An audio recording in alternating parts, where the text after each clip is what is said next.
प्रिय मित्रों, नमस्कार। चलिए शुरू करते हैं आज की क्लास। उम्मीद है आपके तैयारी अच्छी चल रही होगी और आप बहुत अच्छा और बहुत ईमानदारी से आप पढ़ भी रहे होंगे। जैसे कि आपको कुछ YouTube चैनल से पता भी चल गया होगा, एक लेटर अभी वायरल हुआ चलते चलते।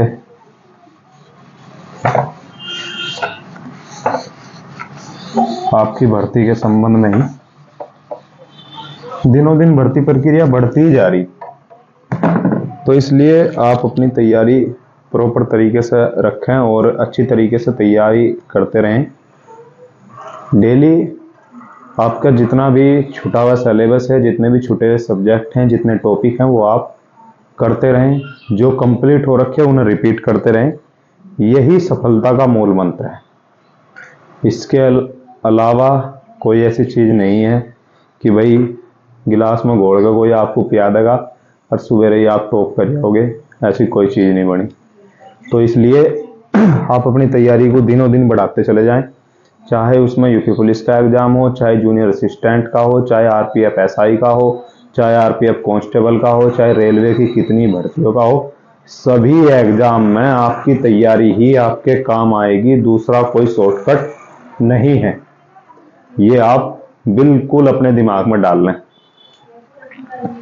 शब्द भेद पढ़ रहे हैं हम, और शब्द भेद में हमने संज्ञा और लिंग हमने पढ़ लिया। आज का हमारा जो टॉपिक रहेगा वो हमारा टॉपिक रहेगा वचन, यानी नंबर्स।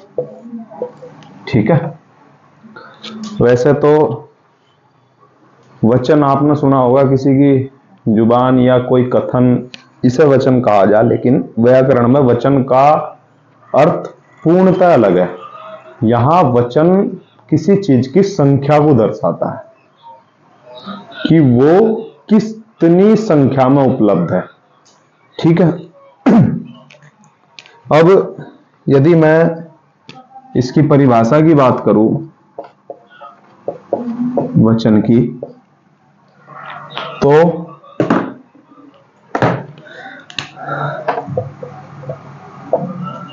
वचन का क्या अर्थ है व्याकरण में? वो है संख्या।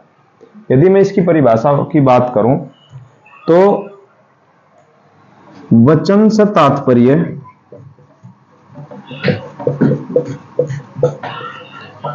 उस शब्द से है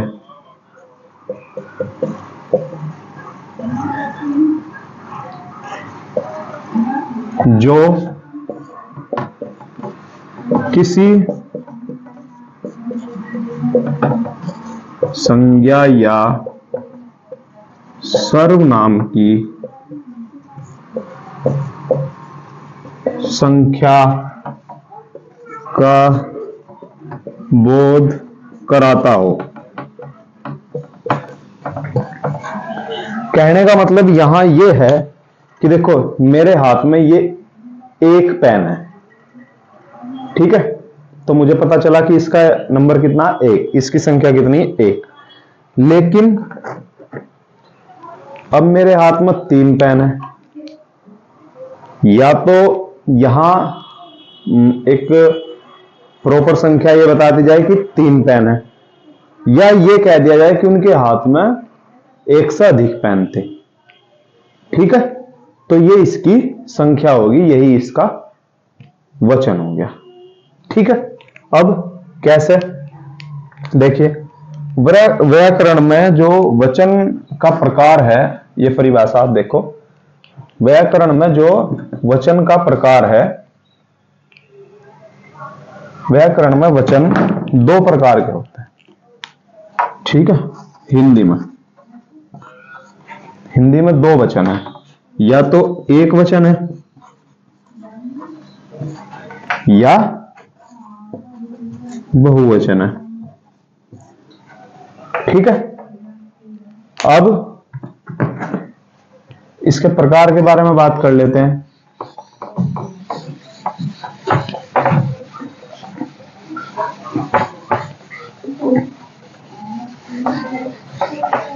इसके प्रकार के बारे में बात करें,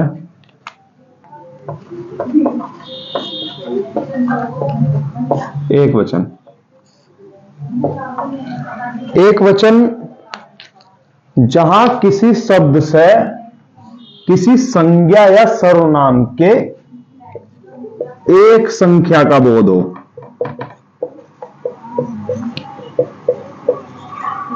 एक संख्या का बोध हो या एक संख्या का पता चले। ठीक है, जैसे मैं कह दूं कुत्ता, ठीक है, या मैं कह दूं बोतल, या मैं कह दूं रुमाल। ठीक है, तो मुझे क्या पता चल रहा?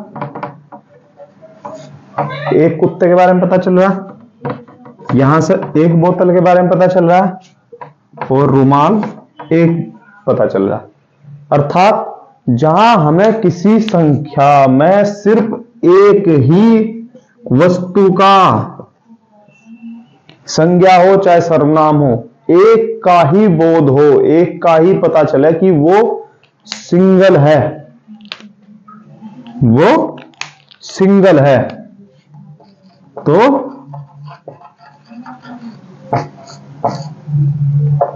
वहां एक वचन होगा।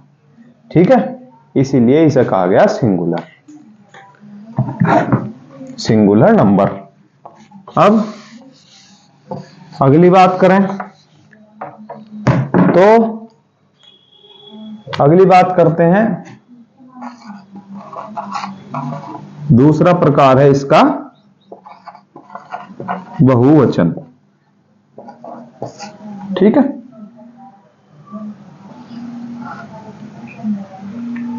अब बहुवचन की बात करें जहां हमें एक से अधिक संख्या का पता चला है, एक से अधिक संख्या का पता चला है।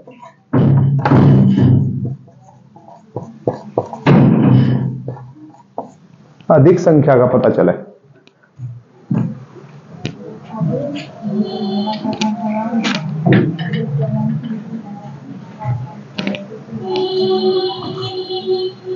जहां हमें एक से अधिक संख्या का पता चले किसी भी चीज का, तो वहां बहुवचन होगा।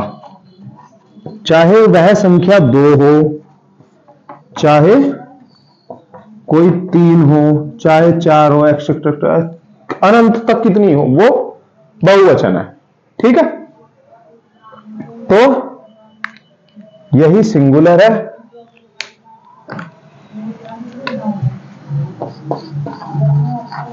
और यही प्लुरल है।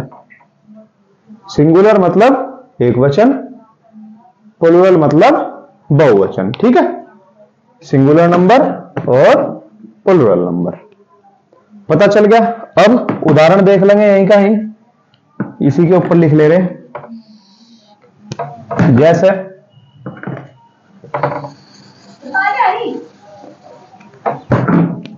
जैसे कुत्ते का कुत्ते कर दो, ठीक है, या 10 कुत्ते लिख लो, 20 कुत्ते लिख लो, या बोतल का बोतलें हो बहुत सारी, ठीक है, या रुमाल के 4 रुमाल हो, या गिलास के 2 गिलास लिखे हुए हो।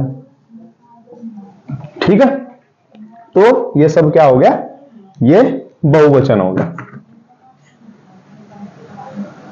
अब इसमें एक समझने की बात और है, हमने संज्ञा पढ़ी थी और संज्ञा के भेद भी पढ़े थे। अब थोड़ा संज्ञा की ओर चलते हैं।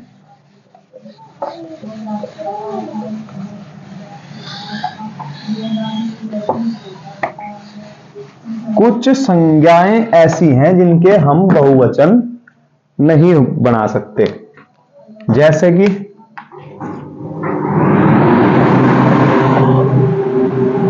एक मिनट कूलर बंद कर दो।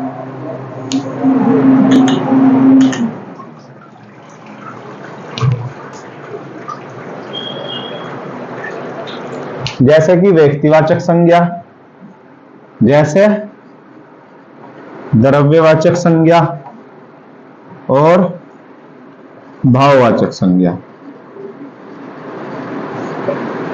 भाववाचक संज्ञा का तो शायद मैंने संज्ञा में बताया था, इसका बहुवचन नहीं हो सकता। अब देखो क्यों नहीं हो सकता और कैसे नहीं हो सकता, थोड़ा समझने की बात है। मानो बेटे दरवाजा बंद मत करो।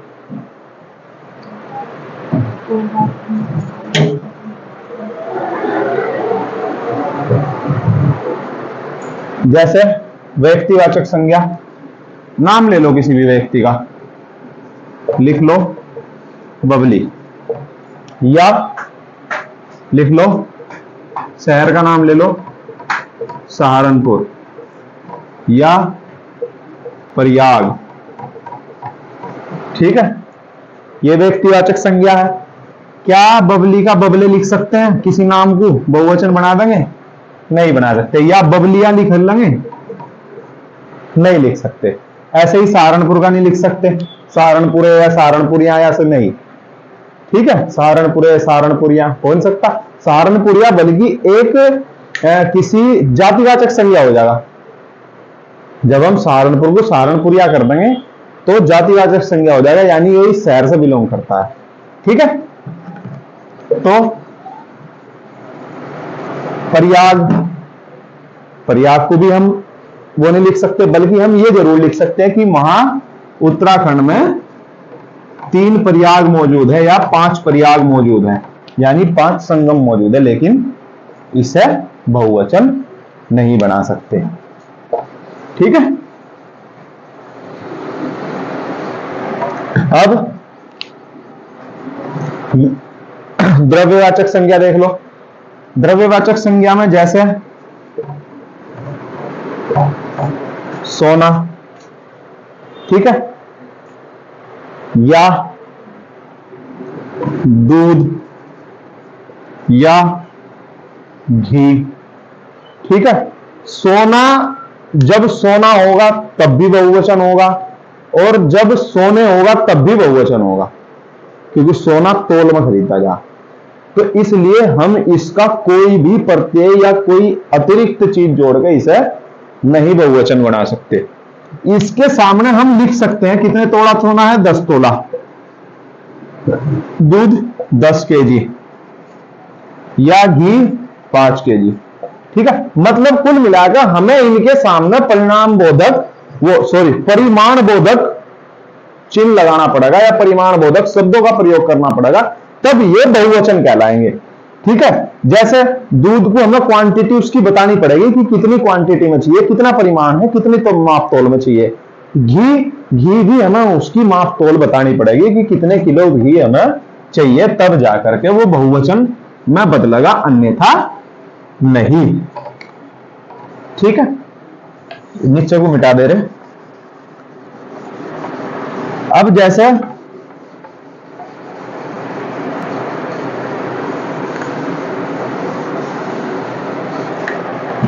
भाववाचक संज्ञा देख लो। भाववाचक संज्ञा में रोना,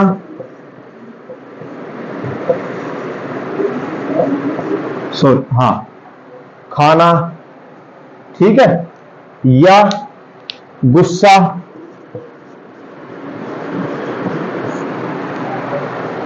तो या चलना,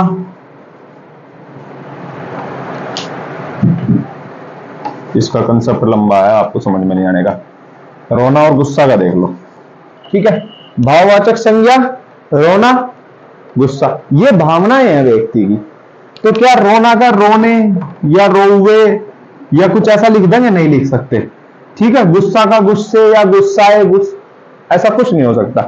तो भाववाचक संज्ञा का भी बहुवचन नहीं होता। हमें यहां से हमने सब चीजें बना के देख ली। इन तीनों संज्ञाओं का, व्यक्तिवाचक, द्रव्य और भाववाचक, तीनों का हमने बहुवचन बना के देखा, नहीं बना। ठीक है, तो हम इन्हें याद रखेंगे कि जहां भी हमारे सामने कहीं इस तरीके से, ये कहां आपको टकराएंगे? ये टकराएंगे जहां आपको वाक्य शुद्ध करना होगा। ठीक है, या वर्तनी शुद्ध करनी होगी। वाक्य में वर्तनी त्रुटि देता है ना कि वाक्य शुद्ध है या अशुद्ध है, वहां हम इन चीजों का ध्यान रखेंगे कि ऐसा कोई भी शब्द बहुवचन में ना लिखा हुआ हो। यदि कोई द्रव्यवाचक शब्द प्रयोग हुआ है और उसे बहुवचन बनाने की कोशिश की गई तो वो वर्तनी की दृष्टि से गलत है, यानी वाक्य गलत हो गया, अर्थात उसके सामने उसका परिमाण लिखा हुआ होना चाहिए। ठीक है, ऐसे ही रोना, वह सुबह से रो रहा है, ठीक है, इस तरीके से लिखा जाएगा, ना कि वह रोने हैं या मैं रोने हैं, मैं गुस्से हैं, ऐसा नहीं होगा। ठीक है, इस चीज का आप ध्यान रखेंगे, एक बार देख लो, समझ लो।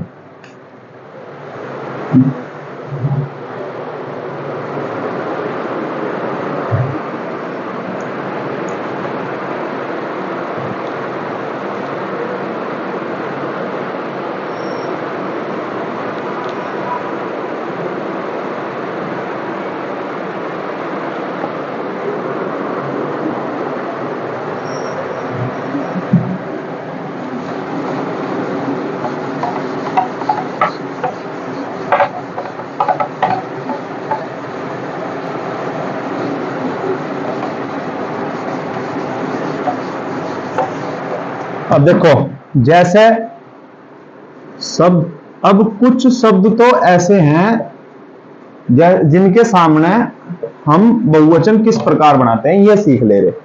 ठीक है, जैसे साधु है तो या तो साधु जन लिखा हुआ होगा या साधु गण लिखा हुआ होगा, तो जन या गण लगाकर भी हम बहुवचन बनाते हैं। जैसे नेता का बहुवचन नेता ही होगा, लेकिन जब हमें कभी ऐसा लिखना होगा तो वहां नेतागण हम लिख सकते हैं।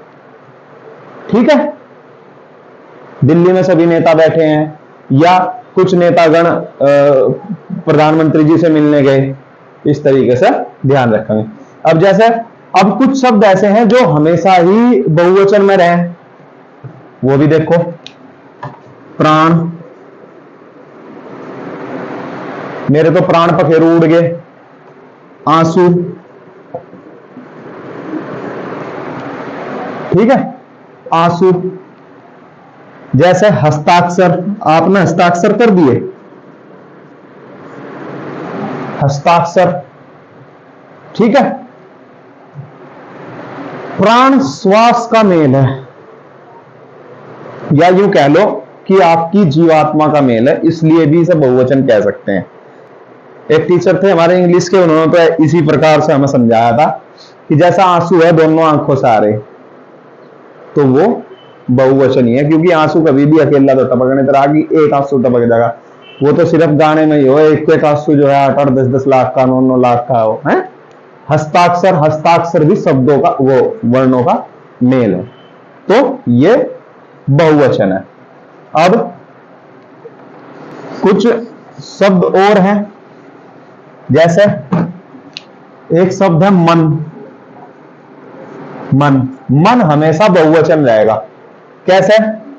मेरे मन की बात,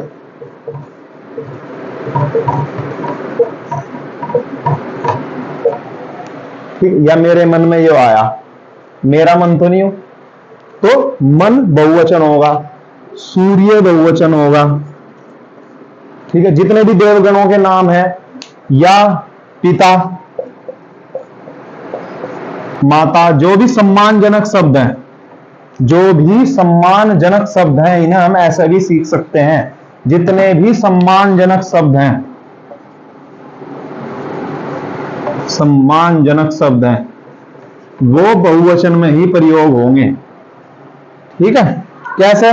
पिताजी आप आ गए, उदाहरण के तौर पर देख लेंगे। जैसे पिताजी अभी नहीं आए हैं, अभी नहीं आए हैं, ठीक है। अब देखो, आए शब्द से मुझे पता चल रहा है कि ये बहुवचन में प्रयोग हुआ, तो सम्मानजनक शब्द होगा पिताजी। या गुरुजी, गुरुजी अभी नहीं आए हैं, या गुरुजी आज पढ़ा नहीं रहे हैं, तो ये शब्द क्या है? ये सम्मानजनक शब्द है, इसलिए ये बहुवचन के रूप में प्रयुक्त होते हैं। आज का हमारा टॉपिक यहीं तक का रहेगा, ठीक है। कल मिलते हैं या परसों मिलेंगे, जब भी समय रहेगा, किसी नए टॉपिक के साथ। तब तक आप अपनी डेली तैयारी बढ़ाते रहें, यही मेरा आपसे कहना है, ठीक है। कुछ और बातें करेंगे खाली समय में, आज थोड़ा सा व्यस्त हूँ। जय हिंद, जय भारत, जय वंदे मातरम, हर हर महादेव।